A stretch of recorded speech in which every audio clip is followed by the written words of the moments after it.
नमस्कार। आज पहाटेपासूनच शहरात पावसाला सुरुवात झालेली आहे। 4 वाजताच्या सुमारास पावसाची तीव्रता वाढली, त्यामुळे शहरातील सकल भागात पाणी साचले।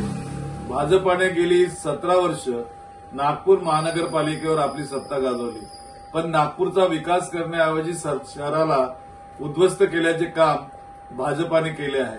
आपण उपराजधानी म्हणतो, राज्याची उपराजधानी, आणि राज्याची उपराजधानी भाजपाने अत्यंत उद्ध्वस्त करण्याचं मोठं पाप या ठिकाणी केलेलं आहे, ज्यामुळे आज नागरिकांच्या घरातही पाणी शिरले। पावसाने भाजपाच्या विकासाची पोलखोल केली असून भाजपाने विकासाच्या नावात नागपूरकरांसोबत मोठा फ्रॉड केलेला आहे असं मला या ठिकाणी वाटतं।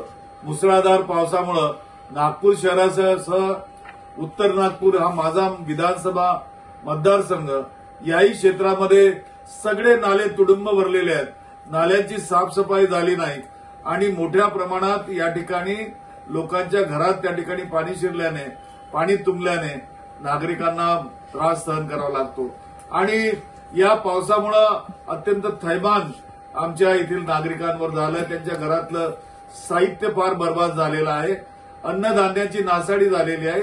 त्यांना नुकसान भरपाई तर द्यायलाच पाहिजे, हे सरकारचं कर्तव्य आहे, परंतु त्यासंबंधी नागपूर महानगरपालिका आणि जिल्हाधिकारी प्रशासन उदासीन दिसत आहे। एक प्रकारे सावत्रपणाचं काम या ठिकाणी नागपूर महानगरपालिका करते आहे। हे खेदाची बाब आहे। अशा वेळेला प्रशासनानं धावत येऊन नागरिकांचा सन्मान करावा, त्यांच्या भावनांना हात घालावा आणि त्यांना मदत करावी असं आवाहन या ठिकाणी मी करू इच्छितो।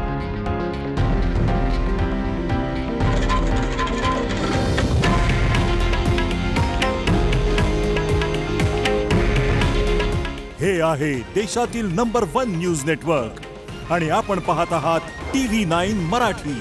काळजी तुमची, हित महाराष्ट्राचं।